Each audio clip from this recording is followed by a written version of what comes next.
As we start, think about this question. Have you ever known the answer, but stay silent anyway?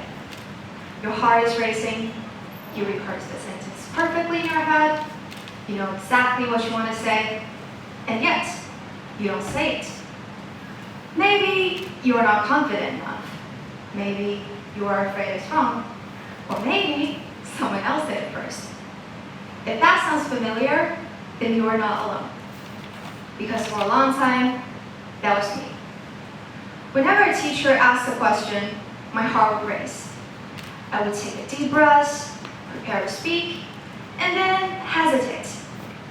In my head, my answer was clear, structured, and sometimes even impressive. It just never made it out. And for a while, I thought it means something about me. I thought it meant I wasn't learning as much as everyone else. Because in primary school, we used to celebrate the loudest voices, the quickest answers, the hands that go up without hesitation. So it's easy to believe that learning is something you can see and hear. But over time, I started to realize something different. What if some of the deepest learning doesn't happen when we speak, but when we don't? What if learning doesn't disappear beyond the classroom? What if it just gets quieter? Last autumn, I brought my sketchbook with me into a small village in Shidu, Fengshan. I went there to paint. Not the carefully arranged still life scenes that we practice in class, but something more real, something unplanned. There were rolling hills fading into the distance, stone cottages resting quietly in the valleys. But what caught my attention were the persimmon trees. Their branches were bare, but bright orange fruit hung against a deep, sapphire blue sky. I sat on the stone step for a long time, just simply watching it. Watching how the sunlight made the persimmons glow. Watching how the blue of the sky made that orange feel even more vivid. In art class, we have learned that blue and orange are complementary colors. But sitting here, I realized that no color wheels, no textbooks, no diagrams could explain it in the way that moment did. In that moment, I didn't just understand the color theory, I felt it. The beauty of color became immediate in my life, something the world itself was teaching me. And without even realizing it, I was actually learning something else too. I was learning how to notice, how to slow down, how to stay with a moment a little longer than usual. And I carried that way of seeing with me into museums, into galleries, and into other quiet spaces. I found myself drawn to the bold pop art, to motion art that flickers and shifts, to ancient Greek sculptures marked by time. Well, I don't usually speak in galleries, partly because you are not supposed to, and partly because I wouldn't anyway. Instead, I stand still and observe. Once, at a Keystone exhibition, I read a line from the artist. I wanted intensity for my art, and I wanted intensity for my life. And I stood there for a long time, thinking about that word, intensity. At first, I thought intensity means volume, energy, and expression. Basically everything I wasn't naturally good at. But slowly, my understanding begins to change. Intensity doesn't have to be loud. For me, intensity exists in quieter ways. As in noticing the worn edges of a sculpture, in feeling my breathing slow as I watch a moving image, in sensing how something created decades or even centuries ago can still reach me now.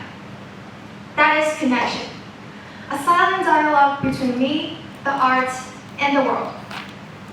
And this kind of learning isn't just limited to art. It happens everywhere.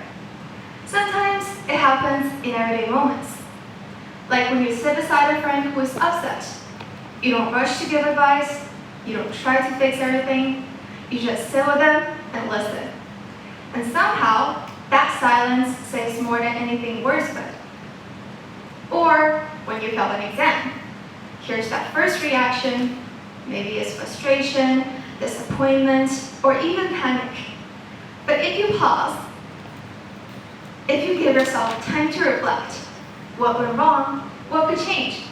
That quiet thinking, those invisible thoughts, can shape you in a way that no one else can see. And yet, they matter. They guide you forward.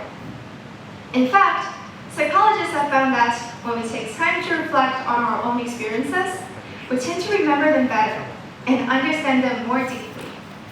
So, learning doesn't only happen through speaking, reacting, or performing. It also happens through pausing, observing, and thinking. We often think learning is about raising our hand, but maybe it's about raising our awareness. It's not about how quickly we respond, but how deeply we understand. Learning beyond a classroom doesn't always look dramatic. It doesn't always come with recognition or applause. It doesn't require constant confidence. Sometimes it happens in failure, and sometimes it happens in curiosity, and sometimes it happens in silence.